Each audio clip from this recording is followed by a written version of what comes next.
Sveiki, labvakar visiem! Šoreiz nedaudz pieskaršos atkal dusmām. Tīri tādas praktiskas lietas no dzīves, kā mēs šīs enerģijas filtrējam caur savām smadzenēm, caur savu dzīvības telpu, caur savu ķermeni, ielaižam šīs enerģijas savā ķermenī un pēc tam paši brīnamies, kā no tā visa tikt ārā. Dusmas izpaužās katrā savādāk, un katrs, protams, mēs to uztveram daudz savādāk, un mēs visi esam dažādi, bet pārsvarā šī ir tāda cilvēka izveidota ilūzija, tukšums, šāda telpa, kur, kā mēs parasti sakam, bieži dzirdēts, ir visums un augša. Bet šis visums un augša mums īsti neko nedod šodienā realitātē, mums viss nāk no zemes, jo mēs esam zemes cilvēki un šodienā dzīvojam reālu dzīvi, nevis tur kaut kur augšā, bet bieži dzirdu, kad piemin un saka, kad visums. Visums tā ir tāda ilūzija telpa, tas ir kosmiskais tukšums, kur īstenībā nekā nav, tur viss ir augsts un ja mēs tā vienkārši aizdomājamies, tad īstenībā jau viss šis bagātība nāk no zemes. Zeme mums dod tik daudz, kad vienkārši dažkārt mēs to nespējam izmantot un pielietot.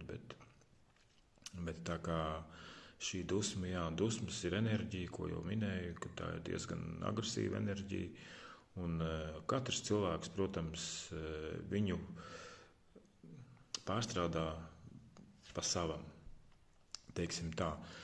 Jo mums katram tiek parādīts dzīvē, nekas tāpat nenotiek, kā jau minēja, kad visi cilvēki, kas mums ir iedoti, ir kā atspūgs jūsu pašu iekšējai pasaulē, šim jūsu redzējumam.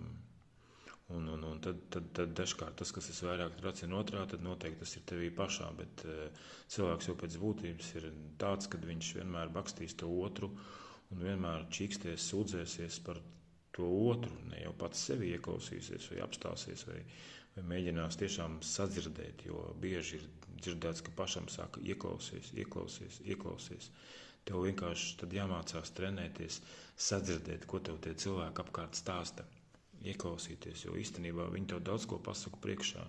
Arī mēs paši runājot ikdienā, mums ir jāpievērš daudz uzmanības tam, ko un kā mēs runājam, jo mēs daudzas lietas pasakam sev paši priekšā. Mēs pasakam, izstāstam paši sev, kādās enerģijās mēs dzīvojam, kādā pasaulē mēs dzīvojam un kur mēs atrodamies. Jo šodienā ir šī spēja, kad mēs varam katrs pats palīdzēt sev izārstēt paši savus traumas, savus sāpes, pārdarījumus, visu mēs varam izdarīt paši. Bet tas ir, protams, liels darbs. Un tas nav vienā gada laikā, protams, tas ir daudzu gadu darbs, un ja cilvēkam ir pacietība un šī vēlēšanās, tad to visu var izdarīt. Bet tur jābūt tiešām tādai lielai cieņai pašam pret sevi, pacietībai, izturībai pret ķermeni. Jo ķermenis mums ir kā indikators, kurš rāda. Viņš rāda caur šo ķermeni, ko mēs darām ne tā, vai kas notiek ne tā.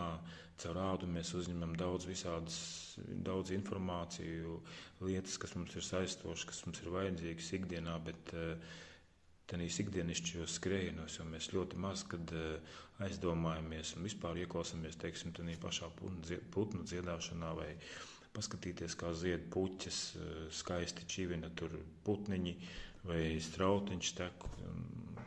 Mēs visu šito vienkārši ikdienā tādas sīkumus, vienkāršas lietas palaidām garām un mūžīgi esam aizņemti paši ar kaut kādām savām problēmām, savām lietām, kas īstenībā varbūt pat ir mazsvarīgas, bet mums tajā brīdī liekas, ka tas ir bez maz vai pasaules gals. Un tā mēs īstenībā arī šīs dusmas ielaižam un pēc tam paši no viņām ārā netiekam. Un tad ir šis darbs pašam ar sevi, izjust, izprast, kāpēc tā notiek un kāpēc atkal es esmu tur, kur es esmu, un sākt atkal visu no jauna. Tas ir tiešām darbietilpīgs process, un tas nenotiek ātri, un izārstēt savu ķermeni pēc visiem šiem pārdarījumiem, pārdzīvojumiem arī nemaz nav īstenībā tik viegli. Bet tas ir izdarāms, mēs to visu varam izdarīt paši, bez ārstiem, bez nekādām zālēm. bez nekādiem tur psihologiem un psihiatriem un vēl visādām tādām lietām, kas šodienai ļoti izplatīts.